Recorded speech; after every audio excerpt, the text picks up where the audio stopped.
আচ্ছা, এই আসনে তো ওসমান হাদি প্রচারণা করছিল, তো এখন তো তিনি নেই, শহীদ হয়ে গিয়েছে, তো আপনি প্রচারণা করতে গিয়ে এমন কোনো ভোটার আছে বা তার স্মৃতিচারণ করছে?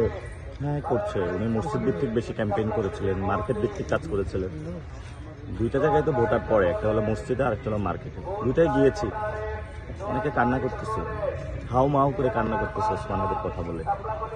সবাই বলতেছে ওনার হত্যাকাণ্ডের বিচার, এটাই আমাদের প্রায়োরিটি, এটা আমরা ইশতেহারে প্রথমে রেখেছি। আল্লাহ ওনাকে জান্নাত নসিব করুন এবং আমরা বাংলাদেশে যারা আছি শহীদ ওসমান হাদিবের বিচারটা যাতে আমরা কমপ্লিট করতে পারি, সেটাই আমাদের চাওয়া। আপনি বলছিলেন যে আপনার প্রতিপক্ষ যারা প্রার্থী রয়েছে তাদের উদ্দেশ্যে আপনি কি বার্তা দেবেন?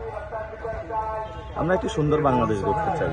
আমি প্রতিপক্ষ যারা প্রার্থী আছে, আমরা চাইবো যাতে তারা মাসল পাওয়ার এবং ম্যানিটারি পাওয়ার, অর্থ এবং শক্তি প্রদর্শনের যে রাজনীতি সেটা থেকে সরে আসবে এবং এখানে যে সিন্ডিকেটগুলো আছে সেগুলোতে শেল্টার দেওয়া বন্ধ করবে।